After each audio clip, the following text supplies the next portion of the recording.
Good morning everyone. आज 12th maths का topic की बहुत ही महत्वपूर्ण टॉपिक पढ़ेंगे सदिश बीजगणित। सदिश बीजगणित में सबसे पहले राशियों के बारे में पढ़ते हैं। सदिश बीजगणित में दो प्रकार की राशियां होती हैं, एक तो अदिश राशियां,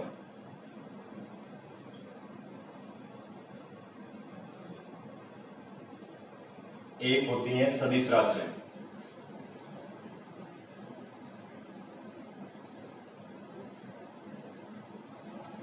अब ये अदिश राशियां कौन सी होती हैं? वो राशियां जिनमें केवल परिमाण दिया जाए। क्या बोल रहा हूं?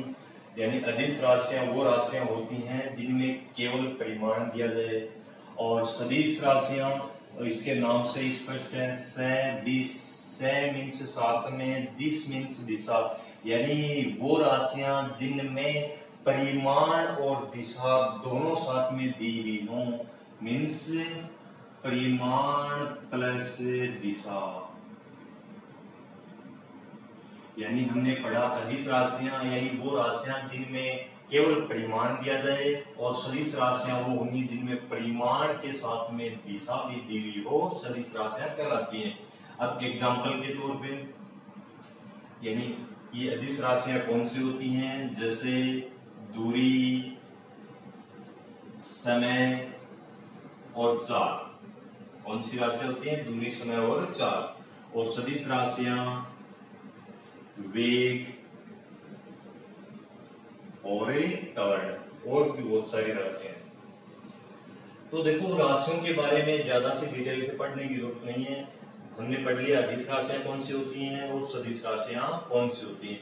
अब पढ़ते हैं टॉपिक की सदिश, नाम ही टॉपिक का नाम है सदिश बीजगणित। तो सदिश के बारे में पढ़ते हैं। ये सदिश क्या हो?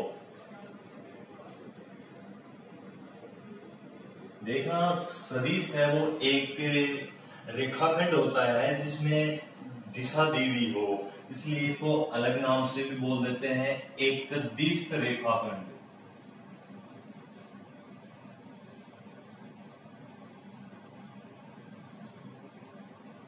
यानी एक रेखाखंड है, रेखाखंड उसको बोलेंगे जिसका कोई स्टार्टिंग पॉइंट हो, कोई अंतिम बिंदु हो। जैसे ये स्टार्टिंग पॉइंट P है और ये अंतिम बिंदु Q है। ये स्टार्टिंग पॉइंट यानी इसको बोलते हैं प्रारंभिक बिंदु, इसको बोलेंगे अंतिम बिंदु। ये तो हो गया रेखाखंड PQ। अगर इसमें दिशा साथ में दे दी जाए तो ये बन जाएगा सदिश PQ।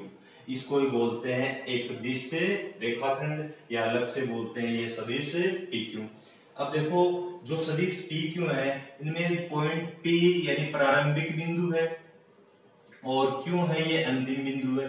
P और Q के बीच की जो डिस्टेंस है इसको बोलते हैं PQ, यानी सदिश का परिमाण। सदिश का परिमाण बोलते हैं। अब सदिश का जो परिमाण है इसको हमेशा देखो, सदिश के परिमाण को सदिश PQ और इसको मोड लगा के लिखते हैं। मोड PQ का मतलब है ये जो PQ सदिश है इसका परिमाण। ठीक है, चलो नेक्स्ट पढ़ते हैं। इसमें स्थिति सदिश।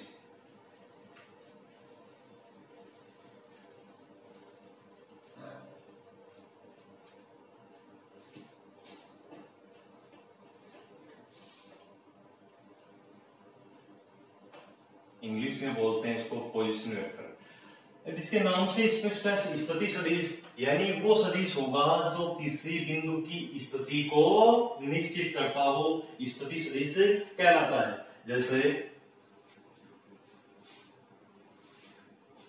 हमेशा आपको ध्यान रखना है कि किसी भी बिंदु की स्थिति है वो हमेशा मूल बिंदु के सापेक्ष ही बताई जाती है।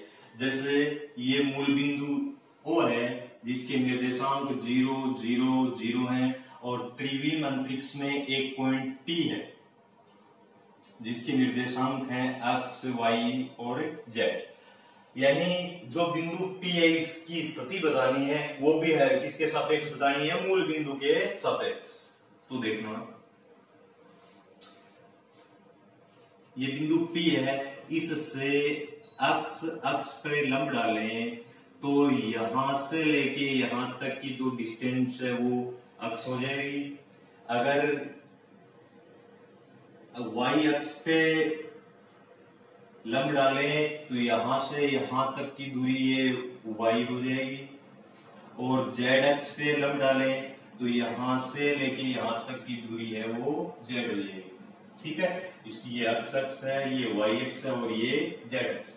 ठीक है, अब देखो यहां से लेके यहां तक की जो डिस्टेंस है वो तो अक्ष होगी, मींस ये तो परिमाण है, हमें दिशा बतानी है इसकी। तो ध्यान रखना हमेशा अक्ष की दिशा है वो i कैप से बताते हैं, y अक्ष की दिशा है वो j कैप से बताते हैं, और z अक्ष की दिशा है वो k कैप से बताते हैं। ठीक है, मींस ये तो इसका परिमाण है और दिशा साथ में ले लें तो ये बन जाएगा अक्ष i कैप, ये बन जाएगा अक्ष i कैप, और ये परिमाण है साथ में दिशा, ये बन जाएगा yj कैप, ये परिमाण और ये दिशा तो ये बन जाएगा zk कैप। ठीक है, अब जो बिंदु P है इसकी स्थिति यानी इसका स्थिति सदिश हो जाएगा OP सदिश is equal to x i cap plus yj cap plus zk cap. ठीक है, यानी कोई भी बिंदु है उसका स्थिति सदिश है वो हमेशा मूल बिंदु के सापेक्ष बताते हैं। तो जो बिंदु P है इसका स्थिति सदिश हो जाएगा x i cap yj cap और zk कैप। अगर इसके परिमाण की बात करें, परिमाण का मतलब है जैसे ये बिंदु O यानी मूल बिंदु है और ये बिंदु P है, इसके बीच के जो डिस्टेंस यानी बीच की जो दूरी है उसी को हम परिमाण बोलते हैं। यानी परिमाण का मतलब है बिंदु O और बिंदु P के बीच की दूरी, यानी दो बिंदुओं के बीच की दूरी का फॉर्मूला हमने पढ़ा है 10th क्लास में। कौन सा फॉर्मूला है? x2 माइनस x1 का whole square plus y2 minus y1 का whole square plus z2 minus z1 का होल स्क्वायर। ठीक है, अब इसके जो मूल बिंदु है उसके कोऑर्डिनेट आप मान लो x1 y1 और z1, और जो बिंदु P है इसके कोऑर्डिनेट मान लो x2 y2 और z2। ठीक है, तो x2 माइनस x1, तो x2 की वैल्यू x है और x1 की वैल्यू 0 है, मींस x माइनस 0 का होल स्क्वायर तो ये हो जाएगा x स्क्वायर, y माइनस 0 का होल स्क्वायर ये हो जाएगा y स्क्वायर, और z माइनस 0 का होल स्क्वायर ये हो जाएगा z स्क्वायर, और इस पूरे का अंडर रूट ये हो जाएगा वो सदिश OP सदिश है उसका परिमाण। देखना ये तो OP सदिश था और ये OP सदिश का परिमाण, इसमें क्या रिलेशन है देखना। i कैप का गुणांक x है, यहाँ उसका स्क्वायर दिया हुआ है, j कैप का गुणांक y है, यहाँ उसका स्क्वायर दिया हुआ है, k कैप का गुणांक z है, उसका स्क्वायर दिया हुआ है। मींस किसी भी सदिश का परिमाण ज्ञात करने के लिए क्या करोगे, अंडर रूट में i कैप के गुणांक का स्क्वायर प्लस j कैप के गुणांक का स्क्वायर और प्लस k कैप के गुणांक का स्क्वायर। देखना एक एग्जांपल, कोई पॉइंट P है जिसके निर्देशांक हैं 1 माइनस 2 और 3। ठीक है, इसका पहले तो हमें स्थिति सदिश बताना है और उसका परिमाण भी बताना है। ठीक है, स्थिति सदिश और परिमाण दोनों बताने हैं। तो पॉइंट P है, तो मैंने अभी भी बताया था कि किसी भी बिंदु का स्थिति सदिश है वो हमेशा मूल बिंदु के सापेक्ष बताते हैं। तो इसका स्थिति सदिश हो जाएगा OP सदिश इज इक्वल टू ये x कोऑर्डिनेट, ये y कोऑर्डिनेट और ये z कोऑर्डिनेट है, आपको पता होगा। यानी जो x है उसकी दिशा i कैप के से बताते हैं, तो ये हो जाएगा i कैप, एक लिखने की जरूरत नहीं है। उसके बाद y x की दिशा j कैप से बताते हैं, तो ये हो जाएगा माइनस का 2j कैप, और k कैप यानी z x की जो दिशा है वो k कैप से बताते हैं, तो ये हो जाएगा प्लस का 3j कैप। ये तो होगा जो बिंदु P है उसका स्थिति सदिश। अब बात करें परिमाण की, तो परिमाण को कैसे लिखते हैं, यानी मापांक लगा के लिखते हैं, वो अभी हमने फॉर्मूला पढ़ा था परिमाण ज्ञात करने का।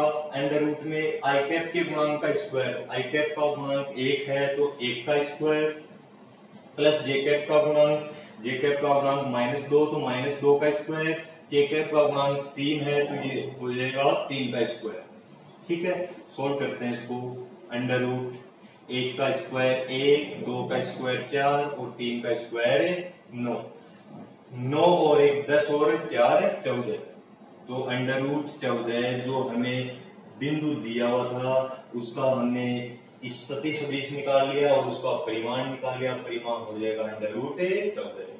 ठीक है, अब आगे बात करते हैं, एक नाम होता है घटक। और सदिश में घटक भी दो प्रकार के होते हैं, एक तो सदिश घटक और एक अदिश घटक। जैसे सदिश ओपी सदिश है, x i cap plus Y J cap plus Z के कैप, इसके घटक बताने हैं। एक तो होता है अदिश घटक,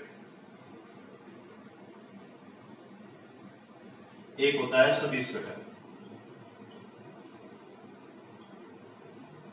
अदिश घटक वो होंगे जिनमें दिशा नहीं हो, सदिश घटक वो होंगे जिनमें दिशा भी साथ में हो।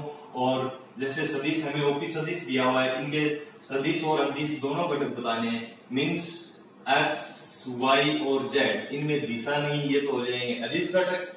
और सदिश में दिशा साथ में बता देंगे तो x i cap Y J cap और जेड के कैप, ये हो जाएंगे इनके सदिश घटक। ठीक है, अभी हमने पढ़ा है सदिश यानी राशियों के बारे में पढ़ा, उसके बाद में स्थिति सदिश पढ़ा, बाद में परिमाण निकालना पढ़ लिया। अब उसके बाद में मैंने बता दिया घटक कौन कौन से होंगे, एक तो अदिश घटक होते हैं और एक सदिश घटक होते हैं। अदिश घटक में दिशा नहीं होगी, सदिश घटक में दिशा होगी। ठीक है, अब नेक्स्ट पढ़ेंगे जो सदिश है उसके प्रकार।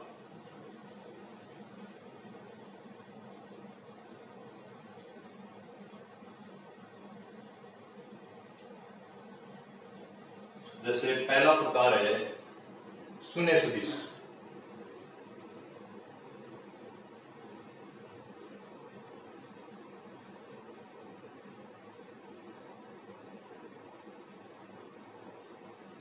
शून्य सदिश इसके नाम से स्पष्ट है, शून्य मीन्स वो सदिश जिसका परिमाण शून्य हो, शून्य सदिश कहलाता है।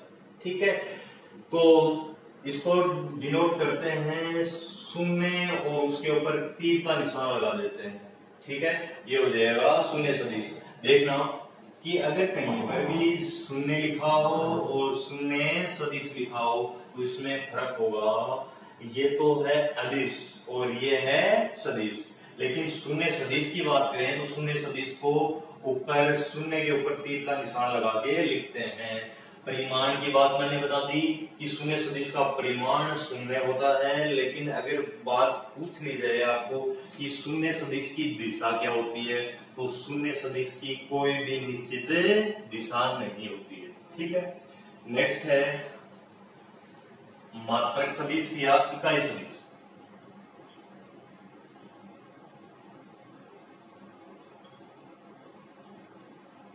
मात्रक सदिश इसी का दूसरा नाम है इकाई सदिश।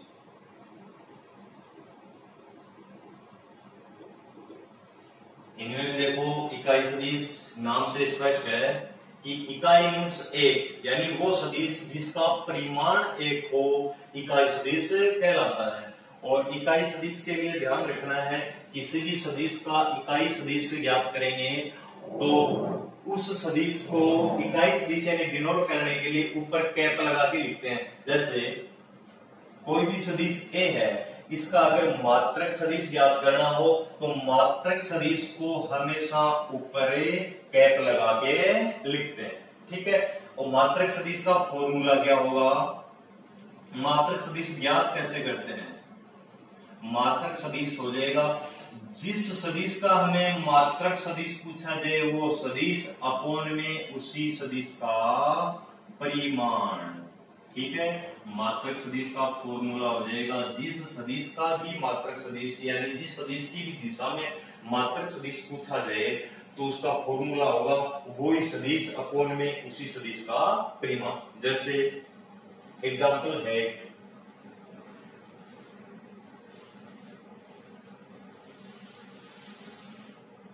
A सदिश is equal to 2 i cap minus 3 j cap plus 4 k cap. इस ए सदिश की दिशा में मात्रक सदिश ज्ञात करो। तो मात्रक सदिश का फॉर्मूला हमने पढ़ा है सदिश अपॉन में सदिश का परिमाण, यानी सदिश तो है हमारे पास लेकिन उसका परिमाण नहीं है, तो उसका परिमाण सबसे पहले ज्ञात कर लेते हैं। तो परिमाण कैसे ज्ञात करते हैं, अभी भी मैंने बताया था। परिमाण को मोड लगा के लिखते हैं और ज्ञात करने का तरीका भी मैंने बता दिया। अंडर रूट में आई कैप के गुणांक का स्क्वायर प्लस जे कैप के गुणांक का स्क्वायर प्लस के कैप के गुणांक का स्क्वायर। तो आई कैप का गुणांक 2 है तो 2 का स्क्वायर प्लस जे कैप का गुणांक -3 है तो -3 का स्क्वायर प्लस के कैप के गुणांक का स्क्वायर, तो के कैप का गुणांक 4 है तो ये हो जाएगा 4 का स्क्वायर। सोल्व करते हैं इसको। 2 का स्क्वायर 4, 3 का स्क्वायर 9 और 4 का स्क्वायर 16। ठीक है, सोल्व करो, जोड़ो इनको। 16 और 4 20 और 9 29, यानी जो हमें सदिश दिया हुआ था ए सदिश, उसका परिमाण आ जाएगा अंडर रूट 29। ठीक है, अभी इसका मात्रक सदिश यानी इसकी दिशा में मात्रक सदिश ज्ञात करना हो तो मात्रक सदिश का फॉर्मूला होगा, यानी ए कैप इज इक्वल टू ए सदिश अपॉन ए सदिश का परिमाण। तो ए कैप हो जाएगा ए सदिश, तो ए सदिश हमें दिया गया है 2 आई कैप -3 जे कैप प्लस 4 के कैप, अंडर रूट अपॉन में उसी सदिश का परिमाण, तो उसी सदिश का परिमाण हमें दे रखा अंडर रूट 29। ये हो जाएगा मात्रक सदिश, यानी ए सदिश की दिशा में मात्रक सदिश हो जाएगा। अब देखो एक क्वेश्चन पूछते हैं कि अगर ये हमें सदिश दे दिया और पूछ लिया कि बताओ भाई ये मात्रक सदिश है कि नहीं है, तो हमें जांच करनी है इसकी ये मात्रक सदिश है कि नहीं है। अगर ये मात्रक सदिश होगा तो इसका परिमाण भी 1 होगा। ठीक है, तो पहले देख लेते हैं ये मात्रक सदिश है कि नहीं है।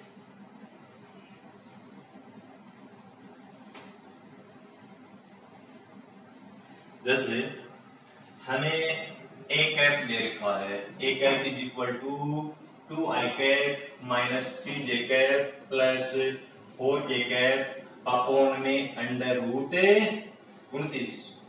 ठीक है, तो इसका परिमाण देखें, एक बार इसको सेपरेट करके लिख देते हैं। जो अंडर रूट 29 है वो 2 आई कैप के नीचे भी है, 3 जे कैप के नीचे भी है और 4 के कैप के नीचे भी है, तो इसको लिख दें 2 आई कैप अपॉन में अंडर रूट 29 -3 जे कैप अपॉन में अंडर रूट 29 प्लस 4 के कैप अपॉन में अंडर रूट 29। इसका परिमाण देखें, तो परिमाण अभी मैंने बताया था कैसे ज्ञात करते हैं। अंडर रूट में आई कैप के गुणांक का स्क्वायर प्लस जे कैप के गुणांक का स्क्वायर प्लस के कैप के गुणांक का स्क्वायर। आई कैप का गुणांक हमें दिया हुआ है 2 बटे अंडर रूट 29, तो 2 बटे अंडर रूट 29 का स्क्वायर प्लस -3 बटे अंडर रूट 29 का स्क्वायर और प्लस 4 बटे अंडर रूट 29 का स्क्वायर। तो इसके स्क्वायर ओपन कर लो, 2 का स्क्वायर 4 हो जाएगा, अंडर रूट में किसी भी संख्या का स्क्वायर करते हैं तो अंडर रूट हट जाएगा, तो ये हो जाएगा 29 प्लस -3 का स्क्वायर 9 हो जाएगा, अपॉन में अंडर रूट का करेंगे तो अंडर रूट हट जाएगा, प्लस 4 का स्क्वायर 16, अपॉन में अंडर रूट का स्क्वायर करेंगे तो अंडर रूट हट जाएगा। अब देखो इनका एलसीएम ले लो, पूरे का एलसीएम आ जाएगा 29। ठीक है, इनको सोल्व करेंगे तो 29 का 29 में डिवाइड करेंगे तो एक बार एक को 4 से गुणा करेंगे तो 4, यानी सोल्व करेंगे तो हो जाएगा 4 प्लस 9 प्लस 16 और इस पूरे का अंडर रूट, तो 16 और 4 20 और 9 29, तो ये हो जाएगा 29 अपॉन 29 अंडर रूट 29 से 29 कैंसिल आउट, तो ये हो जाएगा अंडर रूट 1। अंडर रूट में 1 की वैल्यू होती है 1, मींस जो सदिश हमें दिया हुआ था उसका परिमाण 1 आ गया, तो हम इसको बोल सकते हैं जो हमें सदिश दिया हुआ था वो मात्रक सदिश है। ठीक है, इसका नेक्स्ट टाइप पढ़ते हैं समान सदिश।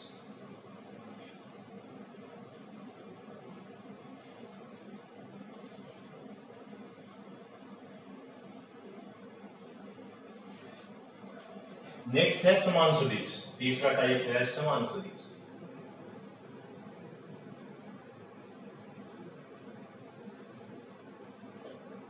भाई नाम ही समान सदिश है तो डेफिनेशन भी हो जाएगी कि इसमें सदिश के बारे में जितनी भी हम बातें पढ़ते हैं, यानी दो सदिशों की बात कर रहे हैं, तो दो सदिश समान सदिश कब होंगे, तो दोनों सदिशों के लिए जो भी बात, यानी सदिश की जो भी बात होती है सारी की सारी क्या होती है, इनमें समान होती है। ठीक है, यानी बात करें परिमाण की तो दो सदिश अगर समान सदिश है तो उनका परिमाण भी समान होगा और उनके जो घटक हैं वो भी समान होंगे।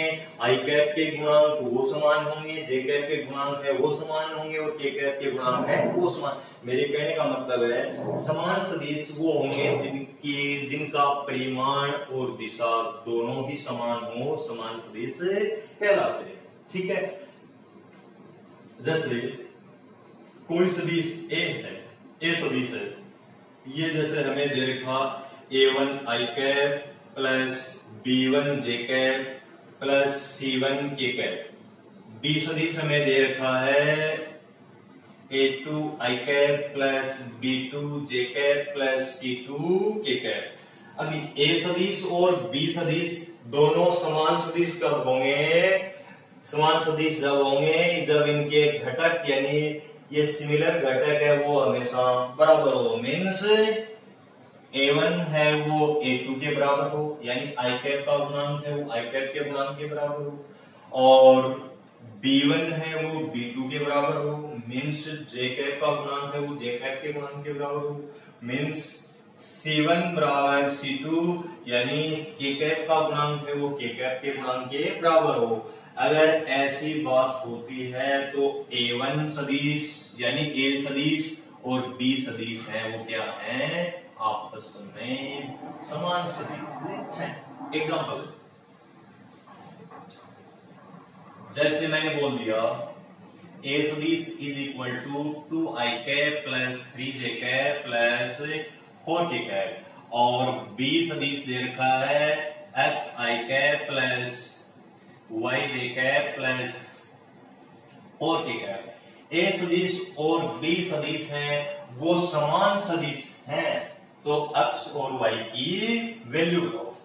तो वही बी मैंने बताया था कि a और b सदिश समान सदिश हैं, तो आई कैप का गुणांक आई कैप के गुणांक के बराबर होगा, जे कैप का गुणांक जे कैप के गुणांक के बराबर होगा, और के कैप का गुणांक है वो के कैप के गुणांक के बराबर होगा। मीन्स आई कैप का गुणांक आई कैप के गुणांक के बराबर, जे कैप का गुणांक है वो के कैप के गुणांक के बराबर होगा। मीन्स x की वैल्यू 2 आ जाएगी, यहाँ आई कैप का गुणांक x है, ऊपर आई कैप का गुणांक है वो 2 है, तो x की वैल्यू 2 आ जाएगी, और यहाँ आई कैप का गुणांक y है और यहाँ आई कैप का गुणांक 3 दे रखा, मीन्स y की वैल्यू आ जाएगी 3। ठीक है, और के कैप के गुणांक है वो आपस में बराबर है 0। ठीक, चलो नेक्स्ट देखो।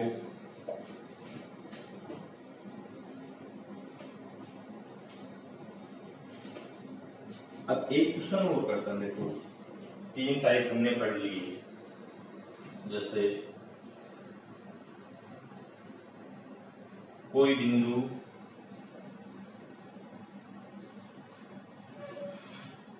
ए जिसके निर्देशांक दे रखे हैं 4, -1 और 5 का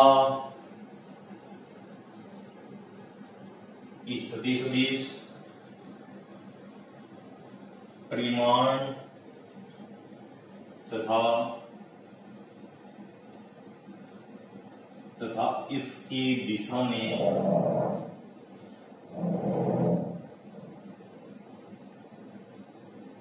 मात्रक सदिश भी ज्ञात करो।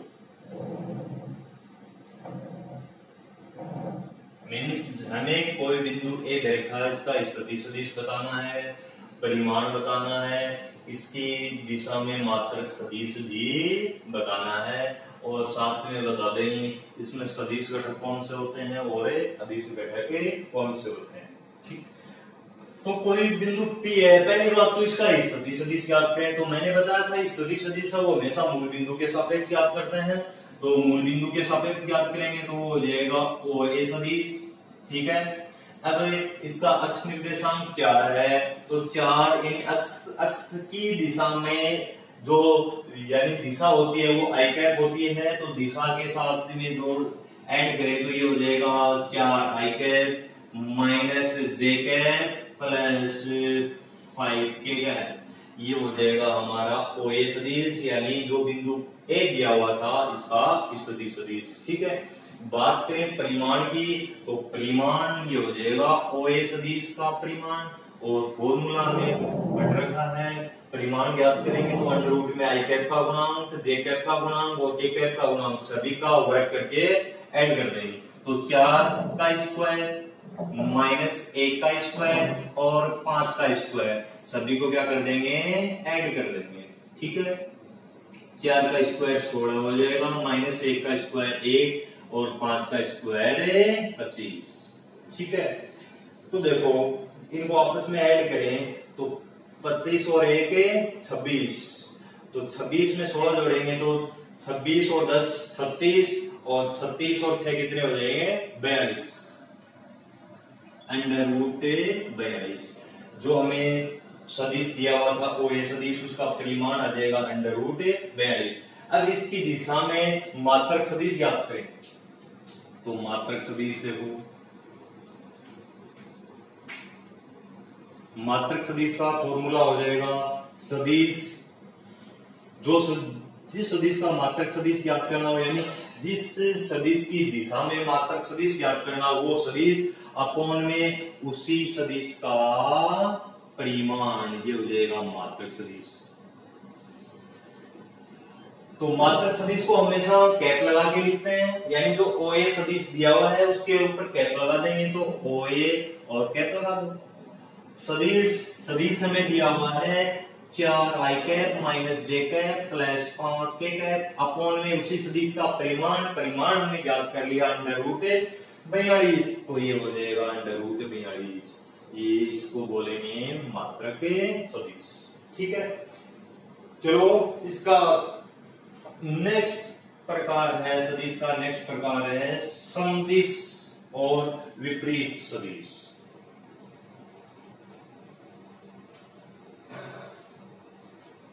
एक तो नाम आता है समदिश और एक होता है विपरीत। जैसे मैंने कोई सदिश बनाया, ये ए सदिश है, ये बी सदिश है, ये सी सदिश है, यानी परिमाण की बात नहीं कर रहे हैं, समदिश सदिश, यानी कोई ए सदिश है, इसी की दिशा में बी सदिश है और इसी की दिशा में सी सदिश है, यानी वो सारे सदिश जिनकी दिशा सेम दिशा हो वो समदिश सदिश कहलाएंगे। परिमाण की कोई जरूरी नहीं है, परिमाण बराबर हो या न हो। विपरीत सदिश, जैसे ये ए सदिश है, ये बी सदिश हो जाएगा, ये सी सदिश हो जाएगा। अब ए सदिश की दिशा है उसके जस्ट विपरीत है बी सदिश और सी सदिश है, तो ए बी और सी वो क्या हो जाएंगे विपरीत सदिश, यानी परिमाण की इसमें भी कोई जरूरी नहीं है। ठीक है, एक प्रकार होता है संरेख सदिश।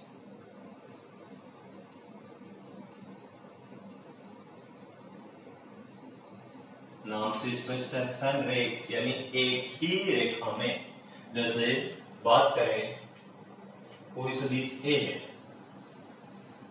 यानी इसके साथ संरेख सदिश याद करना हो तो देखना ये बी सदिश, ये सी सदिश और ये डी सदिश, यानी किसी भी सदिश के का संरेख सदिश याद करना हो तो यानी ए सदिश के ए और बी की बात करें तो यानी जो बी सदिश है वो ए सदिश के समांतर होगा, तो समांतर होगा तब उसको क्या बोलेंगे संरेख सदिश। यानी सी सदिश है वो भी इसके समानांतर है, डी सदिश है वो भी इसके समांतर है, यानी ए सदिश के यानी संरेख सदिश याद करना हो तो सारे के सारे सदिश है वो ए सदिश के समांतर होंगे या उसी सदिश पर सारे सदिश होंगे, तब उसको बोल देंगे संरेख सदिश। ठीक है, सदिश के जो प्रकार है वो हमने सारे पढ़ लिए हैं, लगभग सारे पढ़ लिए हैं। नेक्स्ट है वो कल पढ़